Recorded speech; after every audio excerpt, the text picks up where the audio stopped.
In the last video, I said that I would go over how to put the motor controller together, get the additional components onto the motor controller that did not come with the part that you downloaded. It's been a couple of weeks since then. I had to take a break because I cut my thumb and had stitches and have gotten those out now, and I am back working on things. Hopefully the mouse work goes well now. To do this piece, you'll need to have the motor controller assembly that's downloaded from Robotech's site. If you look for the SDC series motor controllers, you can find the download section, find the 3D CAD assembly there and pull that down. The other two pieces you'll need are the D-sub 15 pin 2-row connector and this XY304R-2P block connector. Both of these were downloaded off of GrabCAD. And these last two parts we did modify in the last one, so if you have them modified, that's great. If not, you can do the modifications now or later. So the first thing you're going to need to do is open up the assembly for the motor controller, and you'll see that we have two places. We've got this piece right in here that's this oval part, and that one is where the D-sub 15 connector is. It's 15 pins, 2 rows. There's a row of 7 and a row of 8. And then we'll have 3. Now the actual piece itself has got 2 3-block, but what I found out there was a 2-pin block, so we're going to use 3 2-pin blocks. Works out the same. Shouldn't make any difference in the functionality of the diagram. All right, so what you're going to need to do is we're going to need to add the parts that we're going to assemble onto this thing. And so we'll go out here and we'll do a place. And again, if you have the wrong, if you've placed from somewhere else, it might have one of these others selected. So you want to go through and pick your regular place button, and then the D-sub connector. That's our D-sub 15 pin. We'll go ahead and open that, and we'll put one of those down. And then we'll want to place 3 of the other one. The other one's an actual assembly, and I put that in a subfolder called terminal block, and it's this assembly right here. So we're going to take that, and we're going to just drop 3 of those down there. Just click them anywhere. All right, then I hit escape. All right, and then I'll use, oops, cancel that. Then I'll use my shift and middle mouse button to rotate around.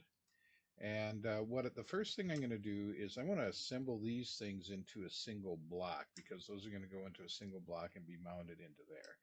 And so I'll take these sub-assemblies and do that to that. So to do that, we've worked on this before, is we'll go to constraint, and then we're just going to do a mate to the sides, or to the faces. So we're going to mount this face to this face over here. Nice satisfying thunk, puts them together there. We'll go ahead and apply that. And then to get it to line up on the other sides, we could just mate the top edges and one of the side edges at the bottom of one of the side. The top's facing me, so we'll do that. So we'll do the side by side ones, pick the second one, and that's our flush. And so what we'll do is we will pick this one, and so that sets it so that the tops are mounted side by side. Apply that. All right, so now we have the constraint in 2 directions locked down, because we did the top and we did the side. What we want to do is we want to do the get it locked on the last movement direction. And so what we'll do is use the constraint again, and make sure you pick the flush and not the mate.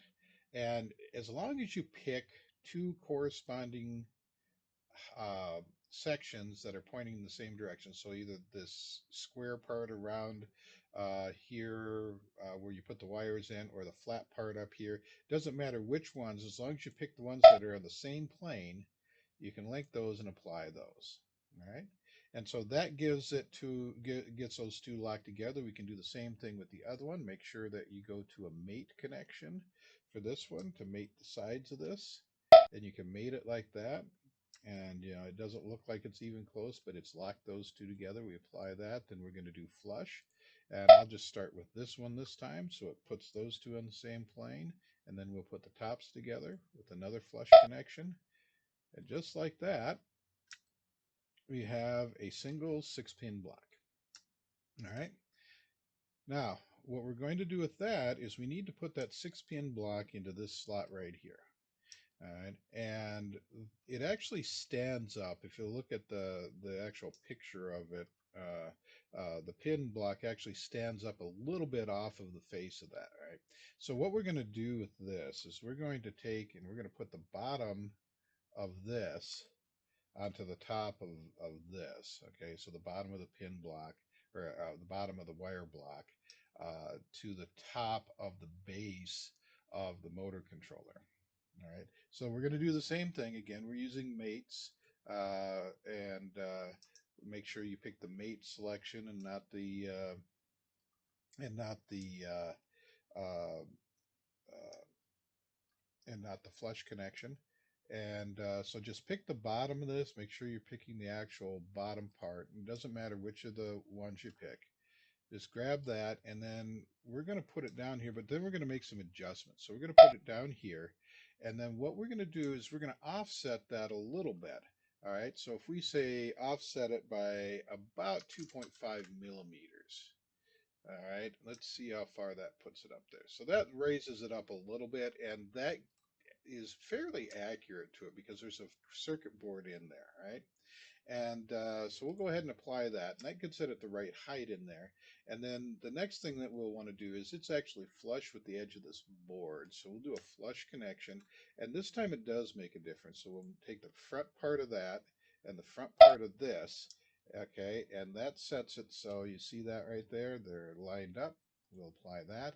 And then the other one, we're going to use another offset, and we're going to do another mate connection, this to the side here, and it's really centered in there, so it's going to be offset just a little bit. It probably wouldn't matter, but just for the sake of doing it, I don't know, is it a half a millimeter? Let's take a look at that and see how far that puts it over. Let's see here, half a millimeter. That's too far. I think half a millimeter is the whole width. So let's do quarter of a millimeter. Let's see where that puts it here. So okay, actually 0.25. All right, so 0.25 millimeters seems to be about where we want to go. All right, so go ahead and apply that, and then that gives us that block. That's already set in there. Now the other one, we're going to mix a couple of different connections. First of all, I'm going to get out of that, and I'm going to move this. And so if I do a, like free move, click on that, we just drag that over here. And then I want to do a free rotate because I like to get it rotated about the same orientation when we're going to put it in there. Makes it a little easier to visualize what we're doing. You can do it otherwise, but so take that, click on free rotate, click on the part itself. So I'm going to start over here. I'm going to do free rotate, click on the part. That gives you the little grab circle there. And if you grab the outside so it flows flat, remember if it goes kind of like an angle like that, it's going to rotate in multiple directions. If you grab it down here, multiple directions, I guess it goes over instead of to the side. But if you make sure it's rounded like this, it goes directly to the side. So we're just going to rotate that counterclockwise about 90 degrees. All right, and then we'll look at the top here, and that's fairly accurate.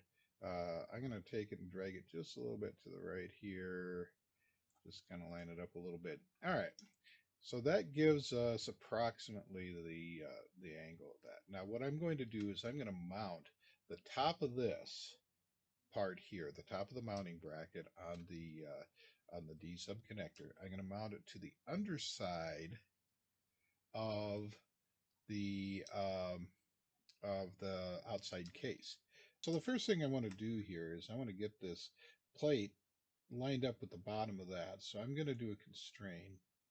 And like anything, there's multiple ways to do it. This is just the way that I've found to do it.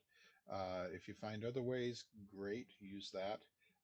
It's a very powerful tool and allows you to work many different ways. So what I'm going to do is take the top side of this and make sure that you grab the plate itself and not the surface area up here or one of the pin connectors. You want the plate.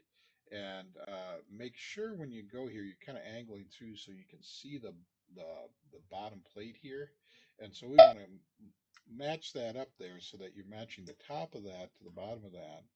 Okay, apply that, and now we can actually, I'm going to close this so I can drag it around a little bit. All right, so we can drag that around, but it's locked at that height. And so what we need to do is we want to lock this in here so that this side, okay, is centered in between these two sides here. All right, so between the in the opening here, there to there. All right, so what we're going to do is we're going to do a constraint, and we're going to pick that side, and we're going to pick this one, and we're going to need another offset again because you see it puts it right up there. And so I don't know exactly how far the offset is, but we can work with that. And so we'll do maybe is it 1 millimeter? Let's start with 1 millimeter. Okay, 1 millimeter is really pretty good there. Puts it pretty close to the center there. All right. Now, realistically, this is good enough of an alignment, but I kind of like to be a little bit more exacting on that. And when you get into other diagrams and stuff, you might need it more exacting. So this will slide around here. So what we want to do is we want to match up these holes, this circle here with this arc here, so that when we're done, it's lined up somewhere around like that. Now you'll see the arc of this is off from where this hole is right here on either side. It's because the connector is a little bit different size on this one. So what we're going to want to do is we're going to want to match this up to this with an offset. Right?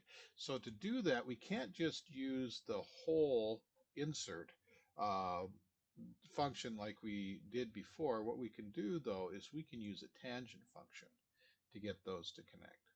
All right, and so there's a couple different ways we can do inside and outside, and I think this is an outside one. We'll give it a try here. I can't remember. It's been a while since I did that, and I'm going to pick this circle right here, and then this arc right here, and I can connect it like that. And it did not actually require an offset on that. It just linked them up nicely. So go ahead and apply that. Okay, there.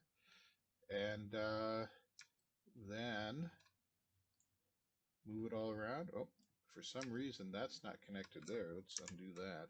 Why is that not connected?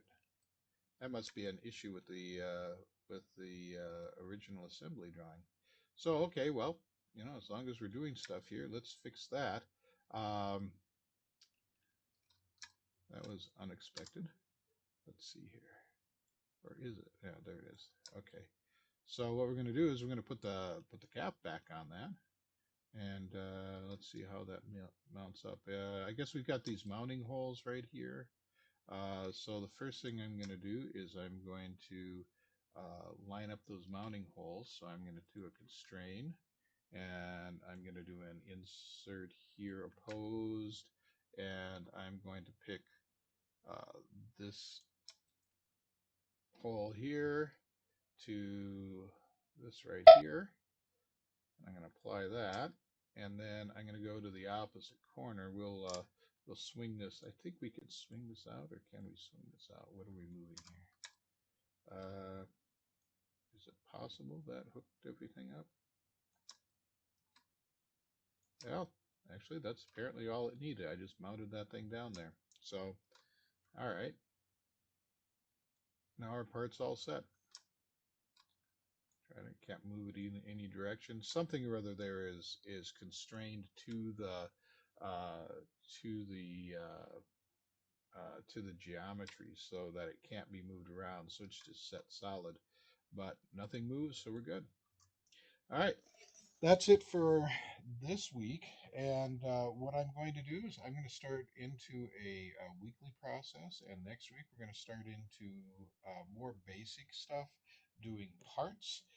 Once we have a few part diagramming skills built up, then we'll go back into working with more advanced assembly designs, and we'll also come back and revisit in a few weeks here, a couple 3 weeks. We'll go back and revisit the wiring diagrams and how to set and move wires within the assembly. But I do want to go back and get some of the basic part uh, skills built out there.